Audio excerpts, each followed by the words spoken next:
Gurur Brahma, Gurur Vishnu, Gurur Devo Maheshwara, Gurur Sakshat Para Brahma, Tasmai Shri Gurave Namaha.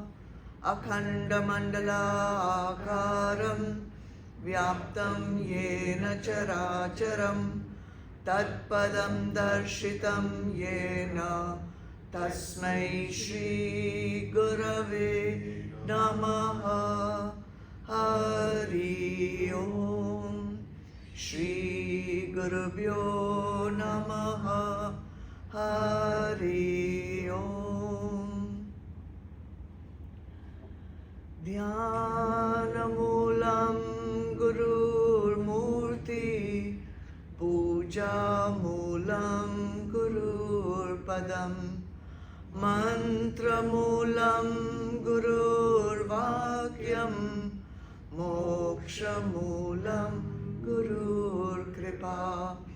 Om Shanti Shanti Shanti. Om Sahana Vavatu Sahanau Bhunaktu Sahaviryam Karvavahe Tejasvinavaditamastu Ma Vidvishavahe. Om Shanti Shanti Shanti. Hari Om Shri Gurubhyo Namaha. Hari Om. Chidakanam Jai Gurudev. Let's chant first. Adhyay 10. We'll chant up to 11 shlokas. Vasudeva Sutam Devam Kamsachanuramardanam Devaki Paramanandam Krishnam Vande Jagadguru.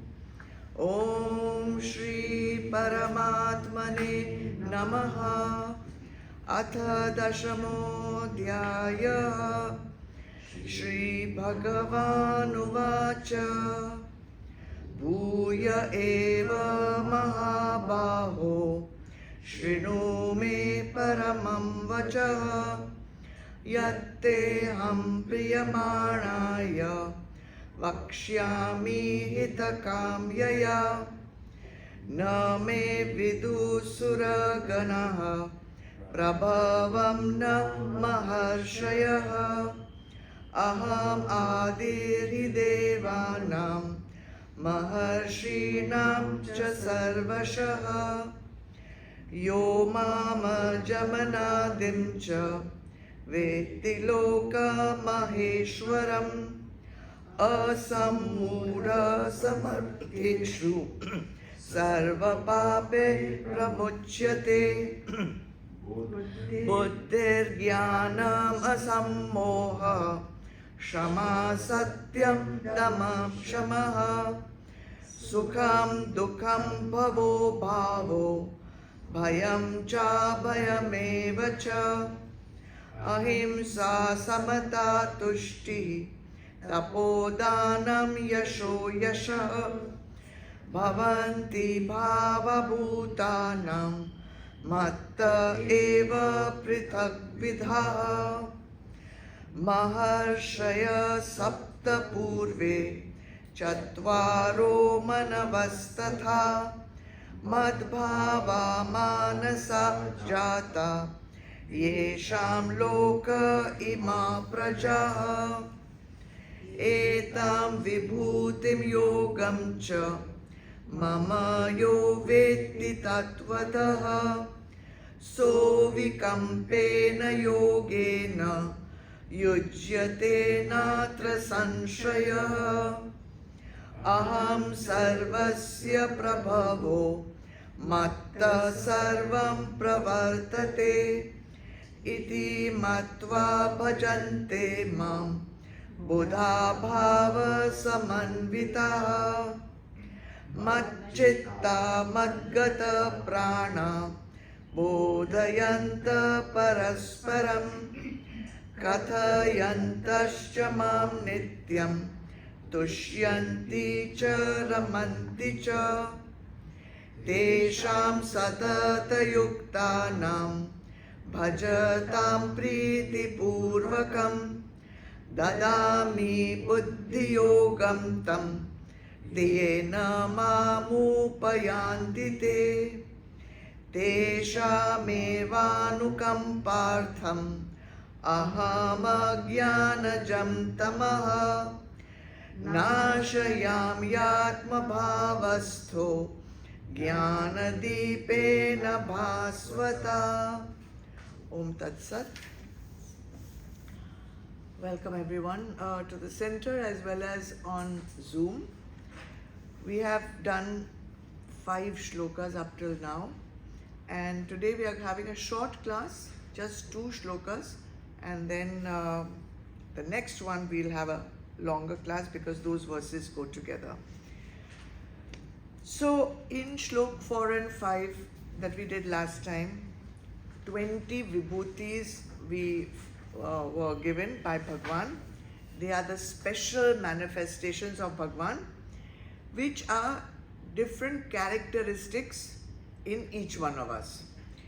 So today's shloka is going to give you 25 more vibhutis.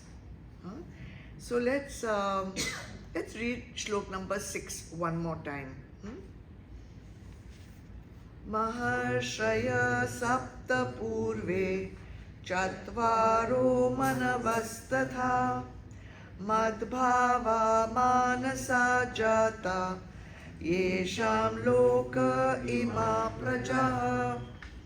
The 7 great seers, their 4 elders, and the 14 Manus, or progenitors of mankind, such as Swayambhu and his successors, who were all devoted to me, were born of my will.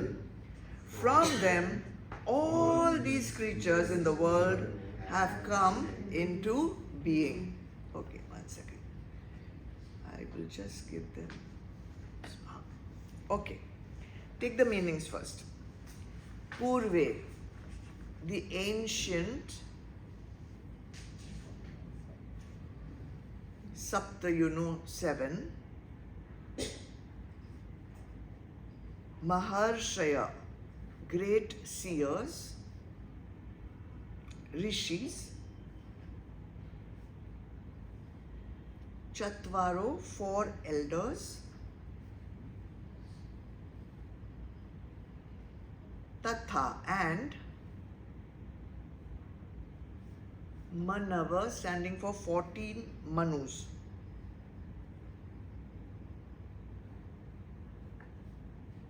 Madbhava were all devoted to me.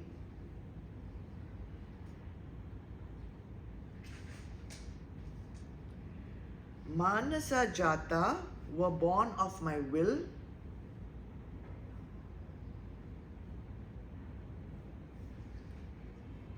Yesham, from them, Ima Praja, all these creatures, Loka, in the world.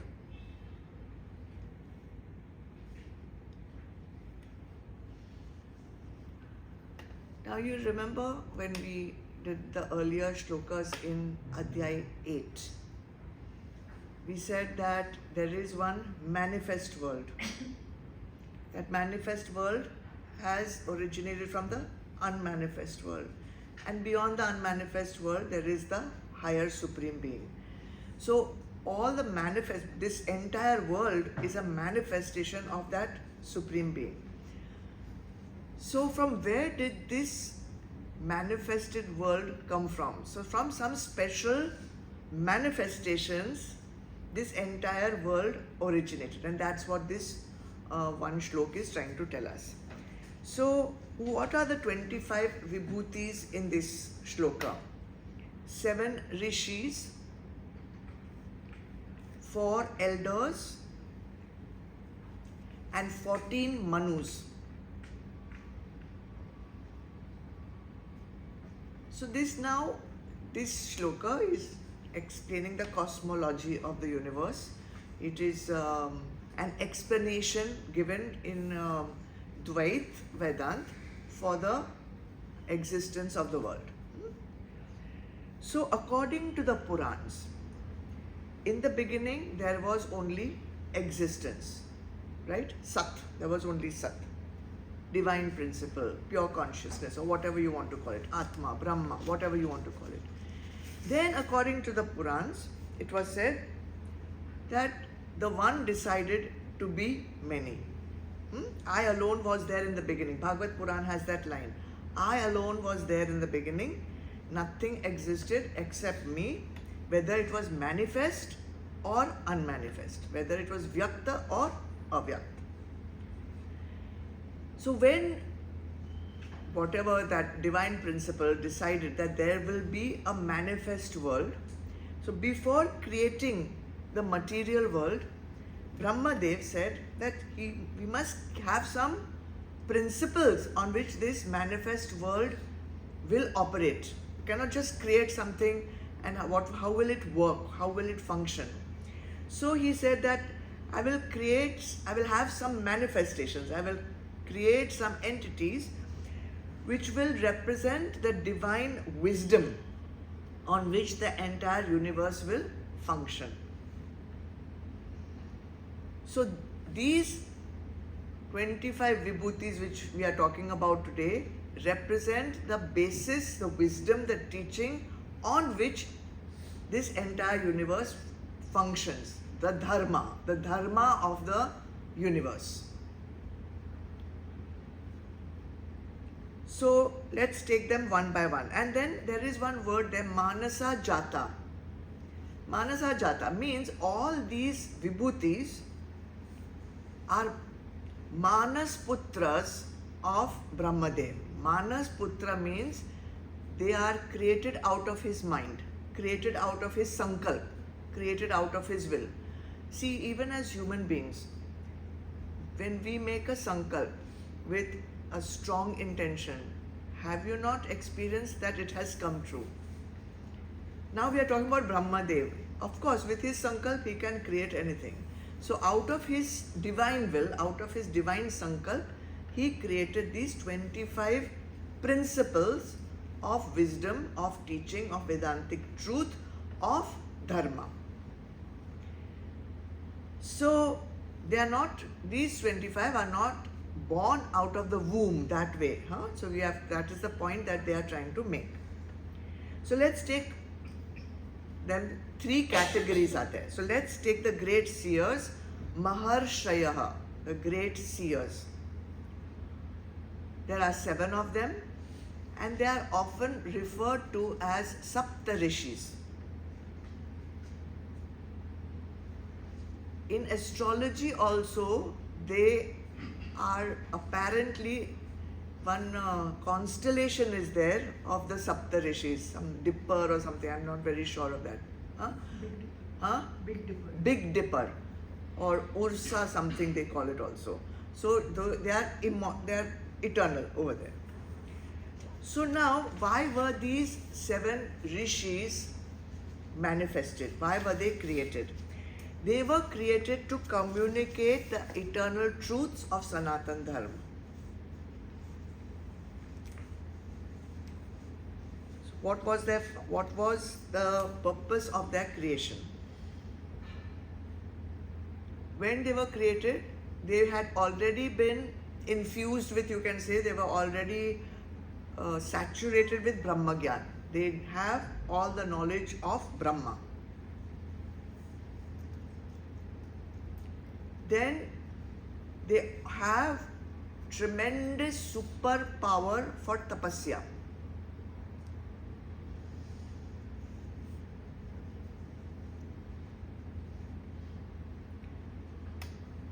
What was their job, function, mission? They had to write, transmit and preserve the Vedas.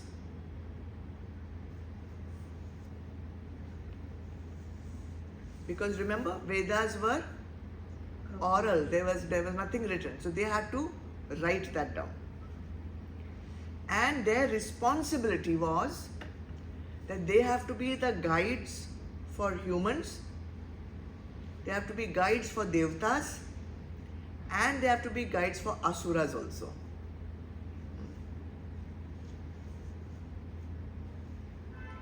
So basically they are the first spiritual gurus of the universe.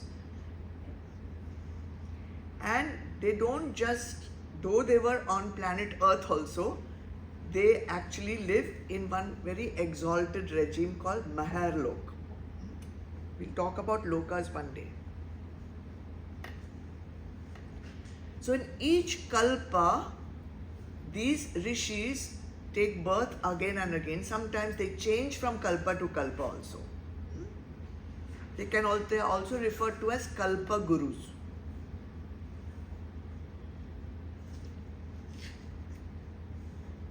Also, many of our gotras lineage have come from these Sapta Rishis.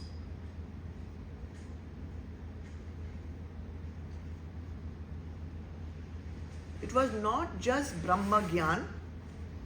There were 7 of them. They each had divided different angs of the Vedas. So some gave knowledge of Brahma Gyan, some gave knowledge of yoga, how we call yoga. Some gave knowledge of astrology, some gave knowledge of Ayurveda, some gave knowledge of morality. So different rishis over the kalpas have given different areas of knowledge.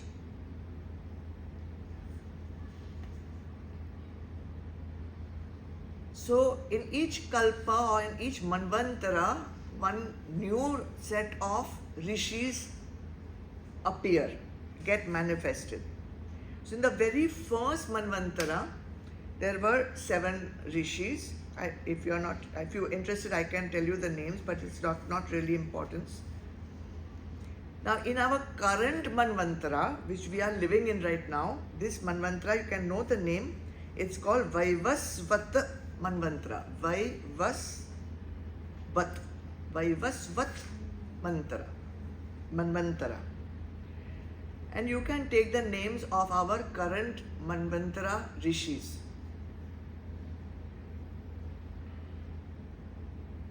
Atri, Bharatvaj,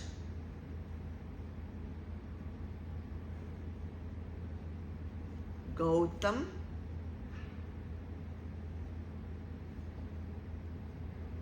Jamat Agni,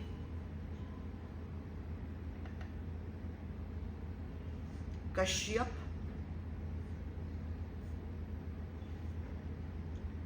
Vasishta, and Vishwamitra. Sometimes when we do pujas and havans, we have to tell the name of our gotra. Many people don't know their gotra, so they say Kashyap bol do. Because Kashyap was the one who got married to so many wives, and he has produced he's a progenitor of the universe. Okay, so now these 7 rishis, what do they represent? They represent divine intellect, spiritual discipline, and dharma, moral duty.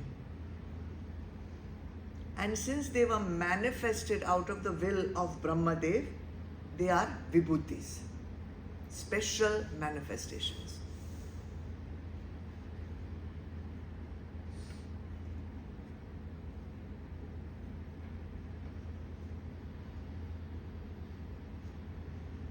Now let's take the 4 elders. The word used here is chatvaro.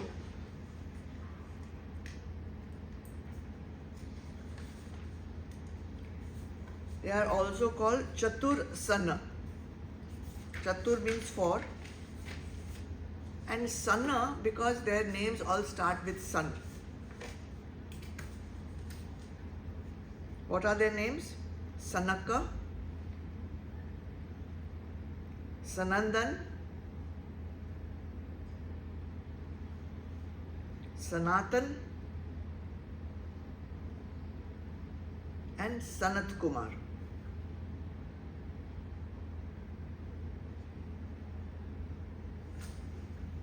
Sanaka, Sanandan, Sanatan, Sanat Kumar. They are also called Brahmakumaras. You know the meaning of Kumar? Young. Young. Why they are called young? Because they have a Vardhan. They never grow beyond 5 years. Even they are live forever, they will look like 5-year-old children. They look like children.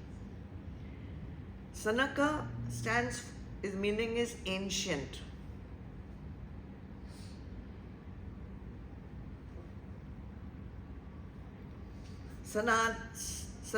Sanandan is joyful. Sanatan is of course eternal. And Sanat Kumar, ever young.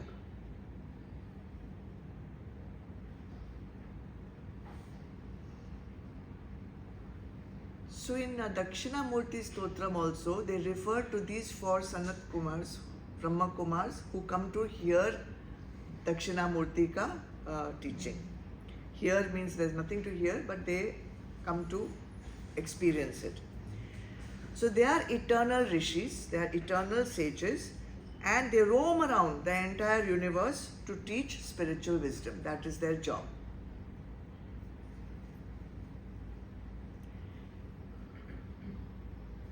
They are also Manus Putras of Brahmadev. That is why they are also manifested, Vibhutis. Because of their young age, they represent purity.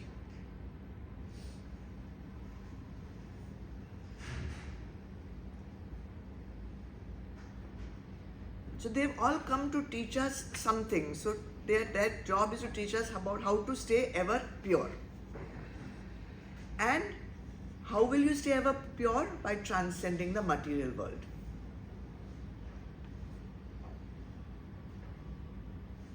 So all their teachings are how to not get affected by the 6 enemies.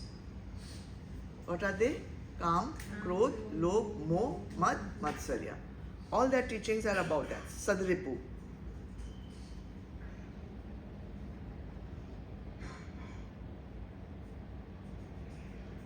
So we had the 7 Rishis, then we have the 4 Brahmakumars.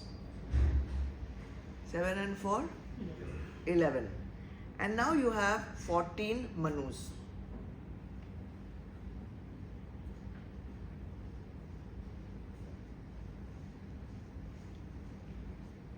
We are right now in the time of the 7th Manu. 6 Manus have passed earlier and 7th is going on now. So another 7 more. The first Manu was called Manu. Or you can say the first man ever to be created, man, human now, was called Manu, and his wife was called Shatarupa. They did tapasya, and we have been to the place where they have done tapasya. It is in Naimisharanya, and there is a special place also in that area only. They had the first Bhagavad Puran of when Parikshit wanted the narration, and in that same area these two, the husband and wife, did tapasya from which they created the whole of mankind. So each Manu out of these 14 Manus rules for one single day of Brahma. That is one kalpa.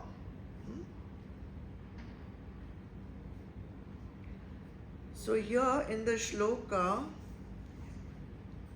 there is one reference to Swayambhuva and his successors. So this Swayambhuva was his whole name, Swayambhuva Manu. That was the first Manu. And his successors, all the others that came after him.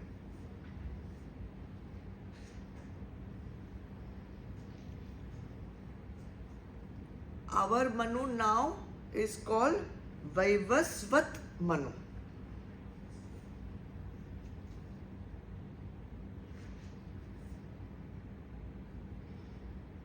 After the reign of each Manu, the whole universe dissolves. And then Pralay. And then the new universe with a new Manu. That time also, sometimes the Sapt Rishis also change, and I believe because I don't know, Indradev also changes at that time. They change the Indradev. So who are these Manus? They are the administrators of the world. They give the dharma of how humans should live. So you have a Manu Smriti. Yes. Huh? They give the rules, all your moral rules of how one should live. So why does Bhagavan call them vibhutis? There are 25 of them now. And I don't want to go too much into these details, just giving you some basic facts. There's not a spiritual thing. But they were devoted to me, he says. They, mad bhava, they were devoted to me. What makes them vibhutis? They are devoted to me. They are thinking continuously of me. Even though they are on earth, even they are roaming on earth, their minds are fixed on Bhagavan, Ishwar. And all the powers of Bhagavan have been infused in them. The purpose of this shloka is to say that today you and I are living in the 7th Manvantara. What was our origin? Our origin is coming from there. Meaning everything in the universe, ka origin, the divine source is only one. That is the purpose of this shloka, telling us all this Manvantara and Manu and Rishi and Brahmakumaras. Nothing much else to be understood but that the divine source is only one. Now you'd ask, what is the need to know all this? Why should we know all these things? So Bhagavan tells us in the next shloka why we should know it. Let's read 7th. Etam vibhutim yogam cha mama yo vetti tattvataha sokvikampena yogena yujyate natra sanshaya. He who knows in reality this supreme divine glory and supernatural power of mine gets established in me through unfaltering devotion. Of this there is no doubt. Take the meanings first. Yo, he who. Veti, knows.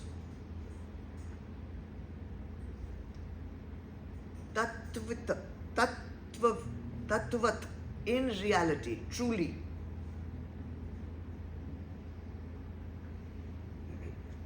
Etam, this.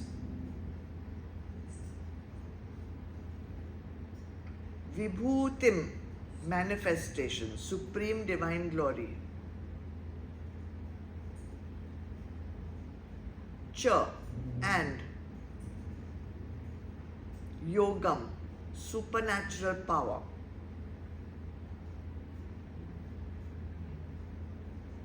Mama, of mine. This meaning what I have just told you in the previous shloka. So he, so ka meaning is he. So as in Sanskrit, not in English. So yujyate gets established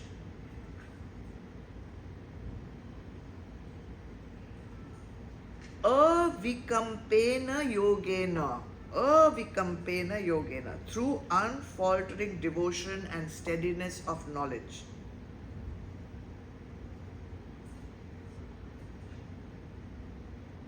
No sanshaya doubt atra about this. There is no doubt about this.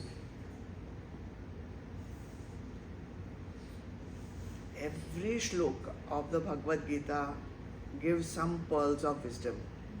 But every time Bhagwan gives a guarantee, for me that's a shloka of diamond. Here also Bhagwan is giving one superb guarantee. Of this there is no doubt.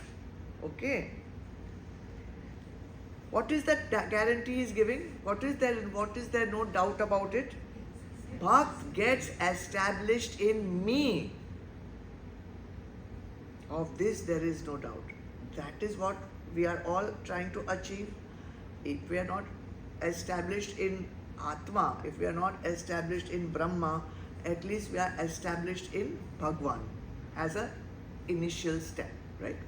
And without being established in Bhagwan, how will we get established in that power which is even beyond the unmanifest? So this all serially it goes on. Okay. Now how is this going to happen? Why Bhagwan is so sure that by seeing all these vibhutis, by knowing all these vibhutis, you will get established with unfaltering faith, unfaltering devotion, steadiness in knowledge. How will this happen? So let's go logically step by step. I kind of tried to put it together. Though next time, what I will tell you today is the trailer. Next time the 4 shlokas will give in detail the whole technology. Okay? So this is a trailer. Let's say that there is a seeker. And what is the seeker trying to do? Find God. At the initial, we don't think of merging with Brahma. We want to find God. So if he is trying to find God, what will he do? He will approach a guru. Quite naturally. Of course, he may also go to YouTube and go to Google, but he'll not find it there. So he eventually may come to the guru. Now, if he is really a sincere seeker, then if he will meet a realized master in the guru, a realized master, then he will feel some presence, he will feel some connection, he will feel some divinity in the presence of the master. And I've read a very nice, a book where a very nice sentence was written. It was written, he will experience or feel the fragrance of God experience in the Sant. He will feel sense the fragrance of God experience in the presence of the Sant. So often we hear, my God, he has got so much tej. Oh, there is so much radiance coming from this master.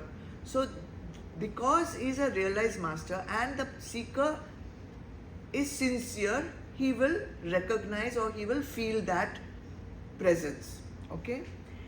When he will feel that presence, he will continue to be in the sanidhya of that guru, in the presence of that master. He's not, maybe not yet his guru, but he at least feels that this is a place where I would like to be.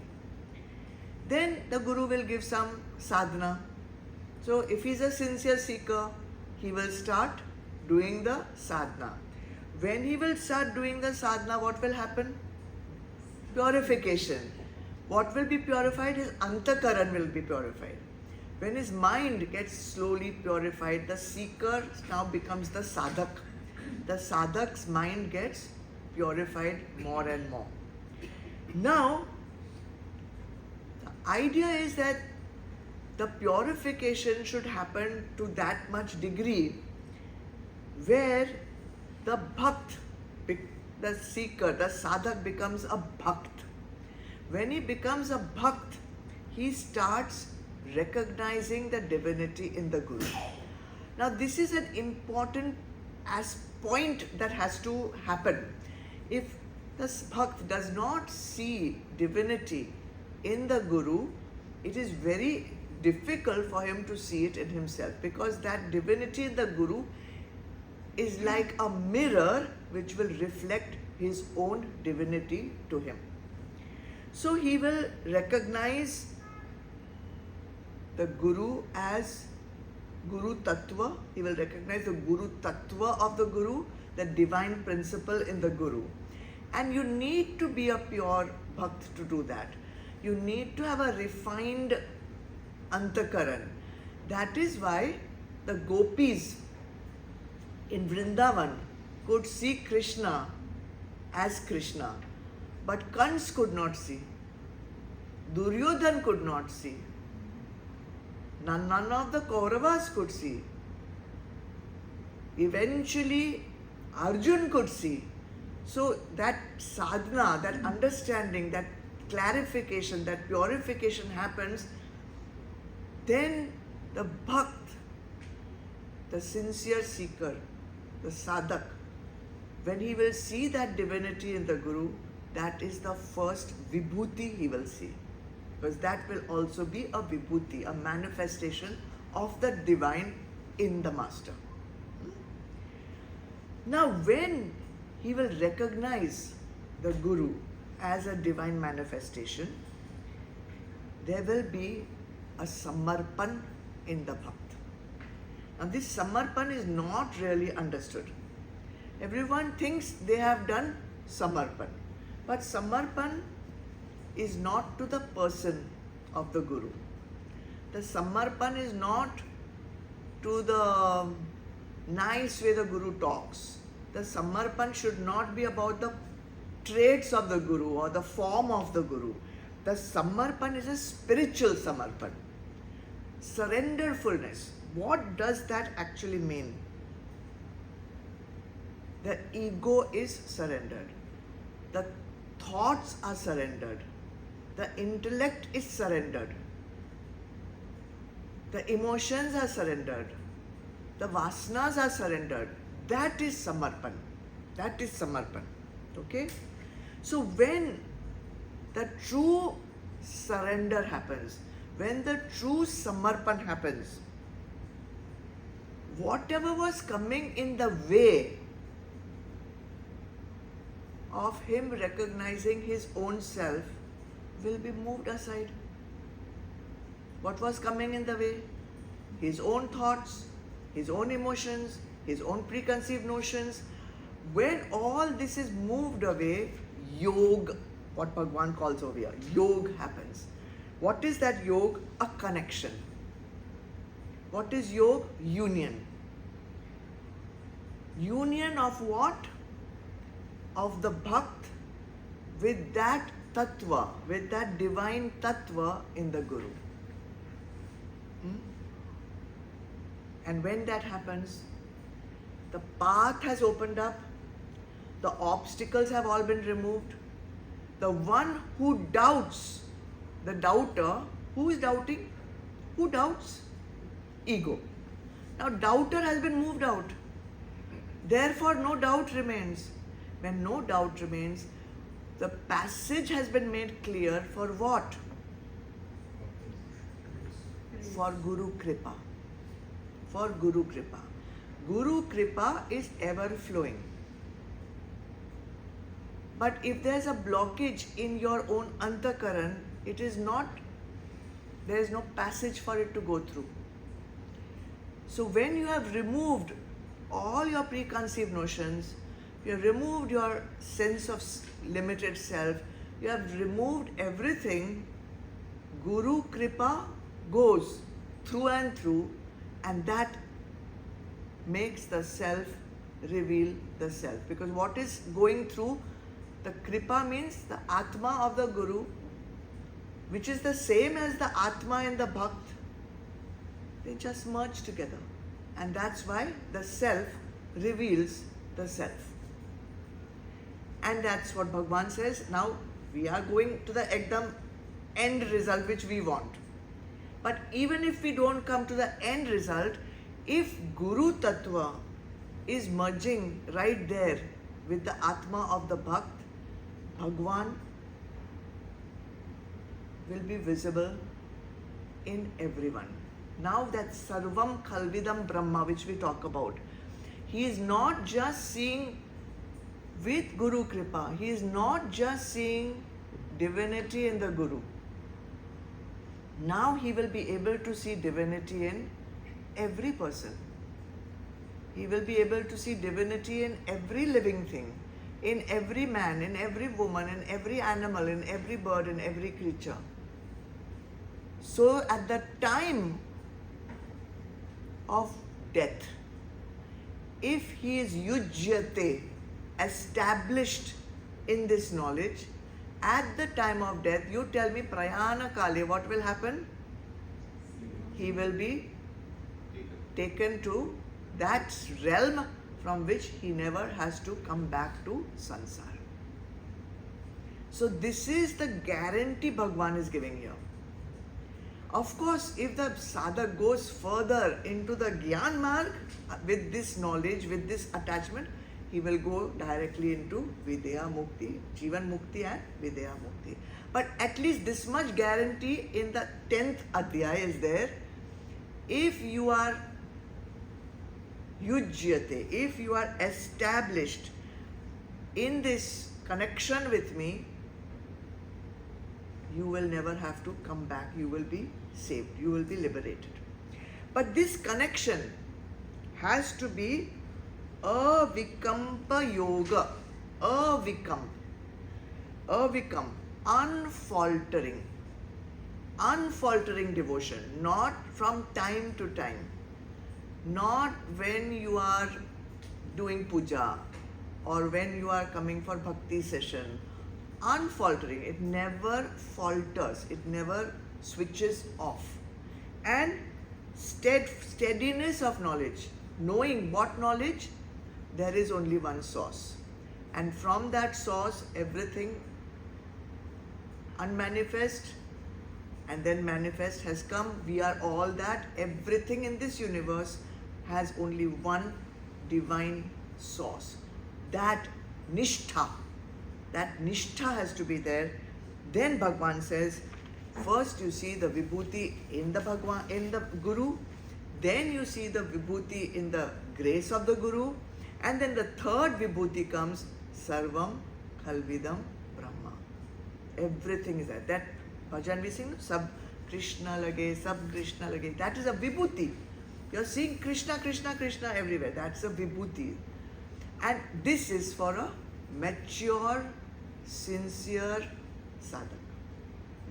So that is what Bhagwan is saying. Now, the nishtha is so strong, whether his eyes are open, his eyes are closed, he is in meditation, or he is in the marketplace, or he is at work, or he is alone, or he is in a company, he is joking or laughing or silent.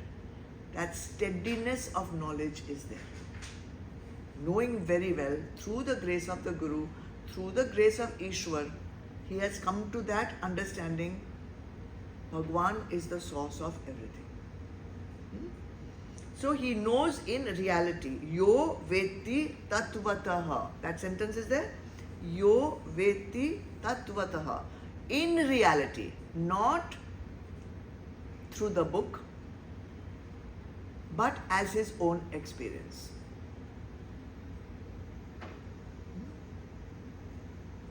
That is why Bhagwan is giving the guarantee, Natra Sanshaya. Of this, there is no atra, no sanshay, no doubt at all.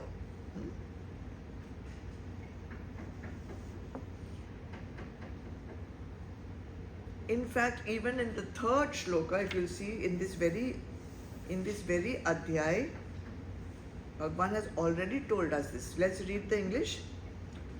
He who knows me in reality as birthless and without beginning and as the Supreme Lord of the universe, he, undeluded among men, is purged of all sins, all karma, everything over. He is undiluted.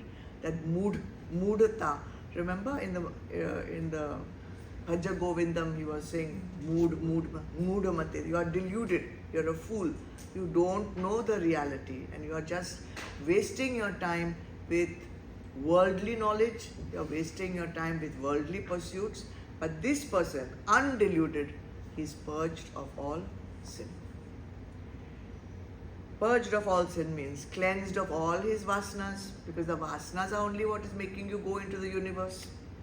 He is freed from all his karmas except prarabdha, which he will bear till the end of his days. All his bondages will be over because he is no longer a slave of his desires. Right?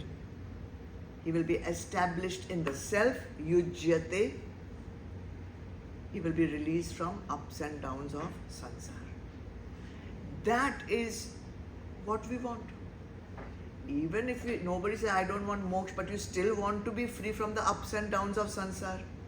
So at least for that, the guarantee is given. Okay, you don't want moksha, okay, it doesn't matter, but still you don't want the dukh of sansara. So if you don't want dukh of sansara, follow this. And the detailed technology for this, I to gave you ekdam brief trailer. Today's class is only trailer, because next time I am going to give you the long class with the full technology. Today I am not giving you anything more. That's it. Whatever is there seems short and sweet, but there is a lot of work to be done to even come to this stage, right?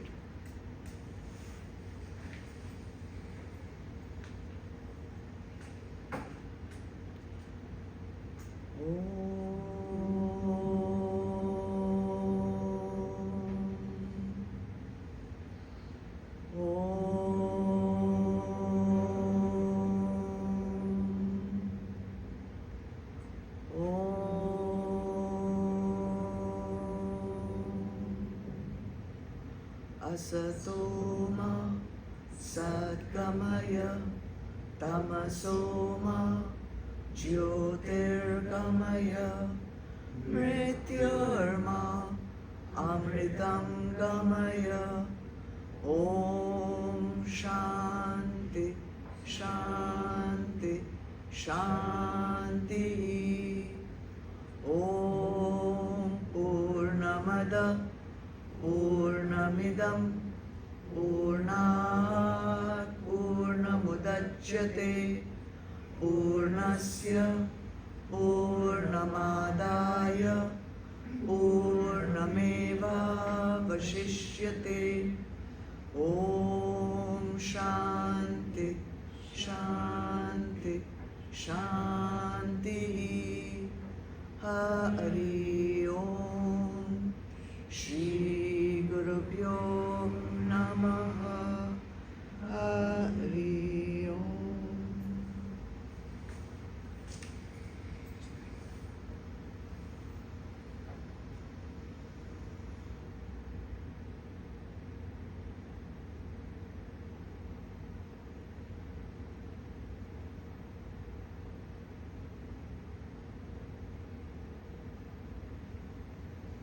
Jai Gurudev.